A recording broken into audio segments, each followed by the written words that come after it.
You've commented that crowdfunding increases the chance of a startup's success. Why is that?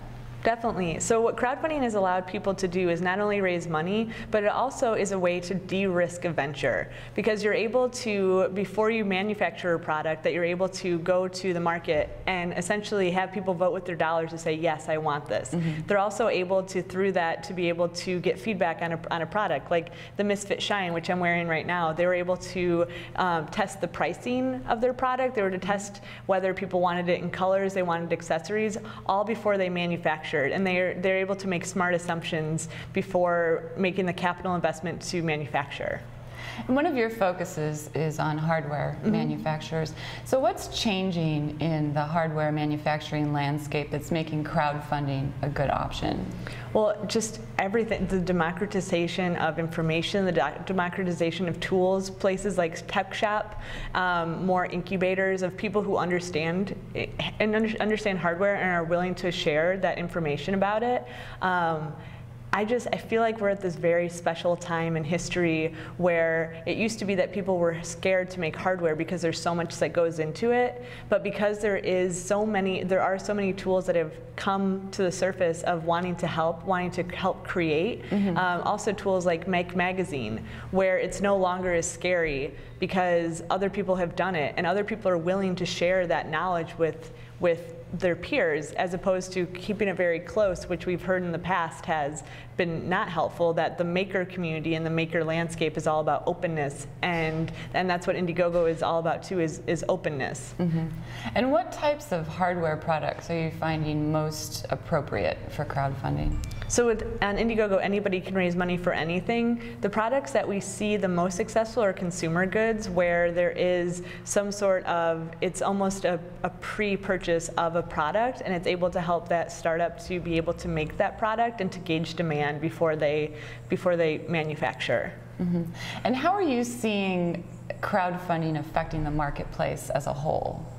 It's been really interesting. I think one of my favorite things about crowdfunding and people who use Indiegogo is the fact that they're able to compete on a level with large companies. So it used to be for large companies that they completely owned the market because they had the tools, they had the resources, they had the knowledge, they had the great talent. But now, again, it's tools like Indiegogo, tools like TechShop, they've been able to democratize this, where I mean, it makes me proud because the other day I went into the Verizon store and I saw a Canary, which is a home security device, in the Verizon store. It's like, hey, I know them. Yeah. Like, I know Adam. I know their CEO. And the idea that was somebody that was an idea somebody had, and then they were able to, one, create the product themselves, they were able to create the team around it, they were able to raise money for it, both through the crowd and also through venture capital, and then to be next to Bose speakers. Like it was one of those very proud moments to be, I was like in the Verizon store, and I was like, hey. Right.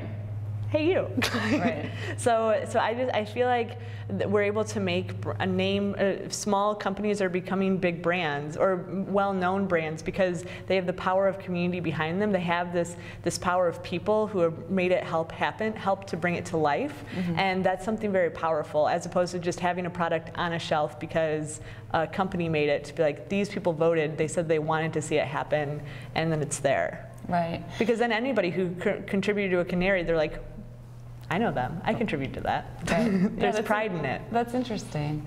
And so, shifting gears just a little bit, the phrase Internet of Things, what does that mean to you from your perspective? And what aspects of the Internet of Things do you think are going to be most important or most consequential? So for me, Internet of Things are objects that have brains, putting brains in everyday objects. So having a smart refrigerator, having I've seen so many devices in the Internet of Things that make me so happy. I can't wait to have my smart home. I contribute to a lot of Indiegogo campaigns, and so I have a Canary, I have a Kuna, which is a smart light for outside of your home. But the one thing that I think about a lot as I contribute to these campaigns is, are they going to be able to play together? Are they going to be able to operate together? And if I have this smart home, how am I going to, is there going to be an operating system? Because you look at, I don't even know what movies it is, but there's a dream of like you're sitting on your couch and you're able to control everything from your phone. Yeah. And it's a beautiful vision. I don't think we're there yet. I was just in Paris at the Connected conference, and the organizer had put together a connected home, and I think had 15 different devices in the home and couldn't get them to talk to each other. Wow. And I think that we're at the early stages of it, and we're going to be figuring this out. We're going to figure out the languages to help them to speak to one another, and I think that it's going to be a great challenge. And so shifting gears just a bit, you've recently been appointed to the Board of Advisors at Good City Chicago. What will your role as an advisor be, and what does Good City Chicago do? So I recently moved home to Chicago from San Francisco. I work with Indiegogo and was lucky enough to convince them to help me to create a role for me to move home to Chicago, because what I really truly believe in is democratizing access to information and capital, and being from the Midwest, that I see that there's a large potential there. And so when I met Jimmy Lee from Good City Chicago, and what his vision is to get more resources to underserved communities. Mm-hmm. That spoke so closely to my own personal mission that I really wanted to get involved, and so I convinced him to let me become part of their board of advisors. And so what I'll be doing with that is to help with having workshops in different underserved communities, being an evangelist for Good City Chicago, to talk to people about how important it is to not only concentrate on areas downtown or more affluent areas, but that Englewood is also important, that going up to Uptown is important, mm-hmm. that there's more to the city, and that there are really incredible people in all parts of the city. We just recently did a campaign with them for Chicago Heroes, mm-hmm. which is a program that they had already started called Heroes of Chicago, where they recognize amazing people in these underserved communities, and then they highlight them. Oh. So they bring those amazing people to life and give them a voice, because typically they're not recognized. And so now they're actually going to be putting financial backing behind it as well. Oh, interesting, interesting. And so for my last question, what people and/or projects are you following? What are you finding personally interesting?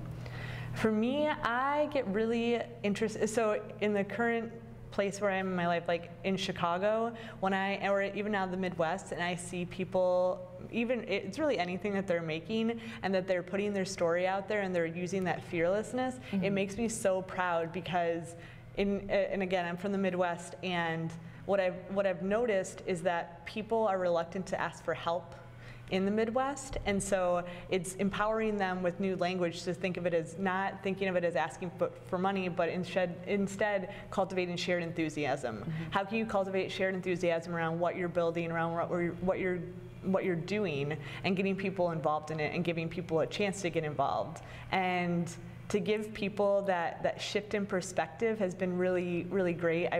I think I've hosted more than 30 workshops in about 5 months, and to see people to change, like to light up when they're thinking about, oh, hey, I didn't even think about that I could raise money for this nonprofit, or that I could do it for, like I was even talking with somebody who dented up her car, and I was like, you can run an Indiegogo Life instead of paying $1,000 out of your pocket. I'm sure that there are other people who would want to, like they love you and they want to help you. Mm-hmm. So it's cool to know that there are opportunities to educate people and empower them to be able to fund what matters to them. Oh, interesting. Thank you very much for talking with me today. Thank you very much, Jen. It was amazing.